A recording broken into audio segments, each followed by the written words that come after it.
E esse tema aí do ressentimento, como o doutor falou, é algo que aparece todos os dias na clínica. Não só na clínica, como na nossa vida. Acho que todo mundo aqui já passou por essa questão de ressentir alguma coisa, porque no dicionário ressentir refere-se à mágoa, angústia, rancor, que foi ocasionado por uma ofensa, um desfeito, ou seja, a palavra ressentimento surge da palavra sentimento. Então, ressentir vem da palavra sentir. Então, é algo que a gente vai ressentir, sentir algo de novo que aconteceu lá atrás. E acredito que todos nós aqui já passamos por isso. Na clínica, eu percebo muito isso nos pacientes, como o doutor falou aqui. Em todo veneno tem um antídoto, e o antídoto do ressentimento é o perdão. E a gente, falando aqui em psicanálise, é bom a gente saber como que é o ressentimento na clínica, como que é o perdão na clínica. Então, o ressentimento é o passado exigindo aí que o presente lhe preste contas. Está exigindo aí que o presente preste contas do que aconteceu lá atrás. E com certeza a gente vai ver isso muito na clínica com os nossos pacientes o tempo todo. E a gente precisa entender onde que está esse papel aí do ressentimento, onde que está tudo isso. Eu gosto muito do Naso. O Naso, ele fala no livro dele que o ressentimento é um grito para dentro. Ou seja, o sujeito se paralisa diante de uma forte dor que atingiu ele, passando a perceber essa situação, o momento como uma totalidade. Né? Então, não é um grito que expira, é um grito que aspira, né? Que vai para um espaço aí vazio dentro de si. Ele fala também, ele cita no livro que é uma hemorragia silenciosa para dentro, de uma hemorragia audível para fora. Então, é uma hemorragia dentro, silenciosa, mas que vai irradiar para fora. Então, o ressentimento é algo que ele fere, ele machuca, né? E em psicanálise a gente precisa entender esses conceitos aí, porque o ressentimento dentro da psicanálise a gente trata como o sujeito vai lidar com essas memórias afetivas aí, com os conflitos que ele tem inconsciente, porque é como uma ferida psíquica o ressentimento, que não vai cicatrizando.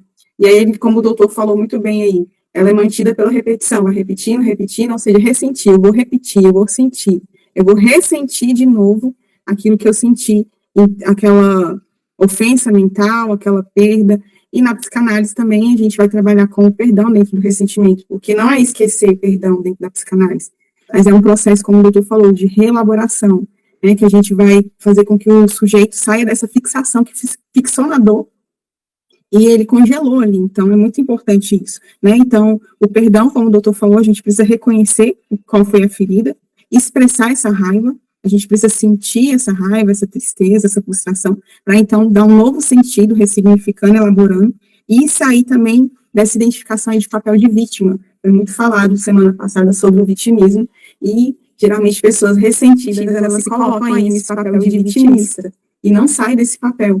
Então, é algo que precisa trabalhar. Então, na psicanálise, o ressentimento é entendido como isso, um afeto que nasce quando a pessoa não consegue realmente elaborar emocionalmente as experiências dolorosas, que foram ligadas a frustrações, a injustiças, a feridas narcísicas. Então, não é apenas ficar magoado, como o dicionário que a gente falou, mas permanecer presa aí nesse evento do passado, e aí revivendo essa mágoa, essa raiva, essa tristeza, o tempo todo, né? Então, a gente pode falar que algumas origens do ressentimento são isso, feridas narcísicas, que ferem a nossa imagem, por humilhação, por rejeição, por algo que aconteceu, como o doutor falou do recalque, né? Recalcar algo que foi reprimido, com esse impulso aí, agressivo de desejar sempre essa vingança. E ao mesmo tempo que eu desejo essa vingança, eu não posso expressar essa vingança, e aí eu vou fazer o quê? Eu vou ficar ressentindo, e vou ficar repetindo internamente, porque não foi elaborado, então mentalmente eu vou ficar revivendo isso. Então, Freud falou que o ressentimento é como a gente manter o outro preso dentro da gente. Só que quem está preso, na verdade, somos nós, né? Então, a gente precisa levar dentro da análise o paciente a entender isso. Que a pessoa está vivendo, principalmente na clínica, que eu estou assistindo uma série, e essa série eu acho ela fantástica, que se chama This Is Us, alguma coisa assim.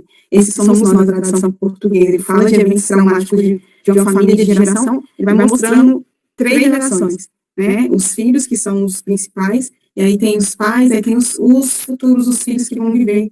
E é muito incrível, porque tem uma parte dessa série em que um paciente, ele vai para a terapia, e a terapeuta começa a elaborar com ele o passado dele, ele começa a contar a história. E ele fantasia na mente dele várias histórias, como que ele queria que tivesse sido, se não tivesse acontecido como foi, idealizando uma situação dentro da mente dele e chega um ponto que essa terapeuta confronta ele porque ele idealizou na cabeça dele como que deveria ser, porque ele se fixou naquela injustiça que ele sofreu e não queria sair daquela injustiça.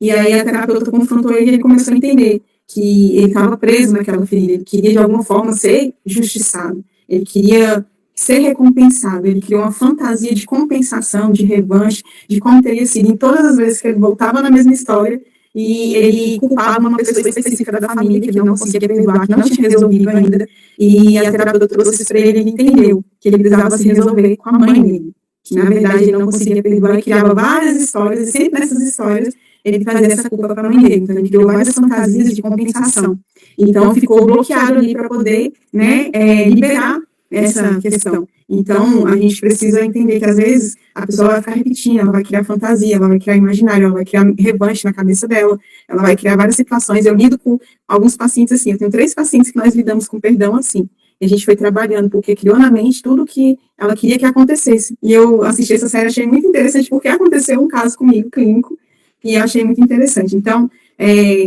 o ressentimento vai trazer alguns sintomas, como pensamentos recorrentes, a pessoa sempre vai ficar pensando, é o ressentir, vai ter dificuldade de confiar novamente, vai trazer amargura, cinismo, dores físicas, porque é o sintomático, vai sentir tensão muscular, enxaqueca, pessoas que têm ressentimento têm muitos problemas gástricos, né? Então, a gente precisa começar a perceber se tem a sensação o tempo todo de perder tempo ou a vida parada, que na verdade a vida está parada nesse ressentimento lá, parece que continua ressentindo e como se a vida estivesse congelada ali o tempo todo. Então, Freud, ele trouxe muito isso, e mais tarde Lacan falou sobre isso, que o ressentimento vai alimentando a compulsão, a repetição, como o doutor falou muito bem pra gente no início.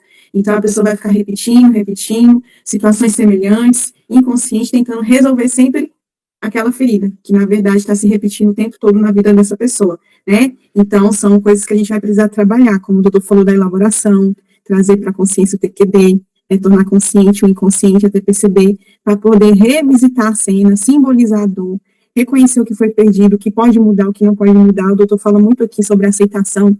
Eu tenho trabalhado muito na clínica essa questão da aceitação. Tem até a oração da serenidade, que eu esqueci quem é o autor, que fala, que pede a Deus coragem para entender as coisas que não podem mudar, força para mudar aquelas que podem mudar e discernimento para entender entre as duas, aquilo que eu posso mudar, aquilo que eu não posso mudar, e ter essa sabedoria para discernir. E muitas vezes a pessoa que ela tem essa questão do ressentimento, ela não vai saber discernir aquilo que pode ser mudado, aquilo que não pode ser mudado. E aí vem o luto, porque ele criou uma situação que ele idealizou na cabeça dele, né, fantasiou na cabeça dele, e ele vai ter que aceitar que vai perder aquela fantasia para poder reestruturar e reelaborar esse ressentimento.